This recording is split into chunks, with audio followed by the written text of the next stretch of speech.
ఆదిత్యాయ సోమాయ మంగళాయ బుధాయ చ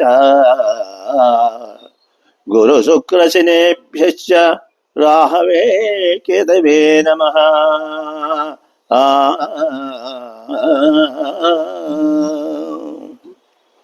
ప్రేక్షక మహాశైలుకో శ్రోత మహాశైలుకో శుభాభివందనములు.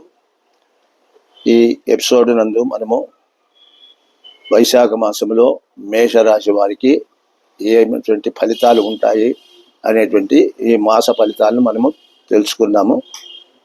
వైశాఖ మాసం అంటే మే నెల. మేషరాశి వారికి వైశాఖ మాసంలో మే 14వ తేదీ నుండి గురువు 3వ ఇంటికి వెళ్ళిపోతాడు. 3వ ఇంట్లో అంటే మిథున రాశికి పోతాడు. అంతవరకు 2వ ఇంట్లో ఉంటాడు.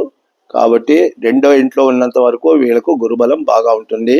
కానీ శని బలం ఉండదు. వీరికి పండగ నుండి ఉగాది పండుగ నుండి ఏలినాటి శని ప్రారంభమైందని చెప్పినాము. దానికి చేసుకోవాల్సి పరిహారం కూడా ముందుగానే పోయిన నెలలోనే మీకు తెలియజేసినాను.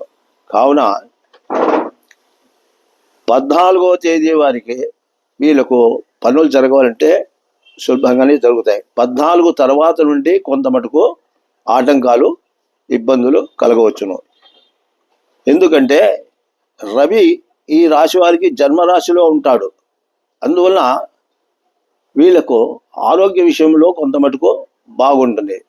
వ్యవహారాలందు జాగ్రత్తగా ఆలోచించి ముందుకు పోవాల్సి ఉంటుంది అన్నమాట. ఎదుటి వాళ్ళతో మాట్లాడేటప్పుడు కూడా కొంచెం ఆలోచించి మాట్లాడుకోవాల్సి ఉంటుంది. వీరికి శని ప్రభావం ఎక్కువ ఉంటుంది. కావున వీరు రోజు జమ్మి చెట్టుకు ప్రదర్శనలు చేసుకుంటుంటే ఏలినాటి శని యొక్క ప్రభావం చాలా తగ్గుతుంది. శనికి తైలాభిషేకం కూడా చేయించుకోవడము మంచిదన్నమాట. అంతేకాదు కాళభైరవుని కూడా దర్శిస్తే కాళభైరవుని కూడా పూజించడం శనివారాలు మంచిదన్నమాట. మరియు ఈ రాశి వారికి మే 14 తర్వాత గురుబలం తగ్గుతుంది అని చెప్పినాము. ఆ గురుబలము రావడానికి మనము అశ్వత్థం చెట్టుకు 16 చుట్లు ప్రదక్షిణ చేయుట, గురువును దర్శించుట, తరువాత శనగలు కానీ శనగ బేడలు కానీ మనము దానం చేయుట, శనగ గుగ్గుళ్ళు పేదలకు పంచుట మనకు శుభకరంగా ఉంటుంది. ఈ యొక్క వైశాఖ మాసంలో మే మాసంలో అంతా కూడా ఈ రాశి వారికి.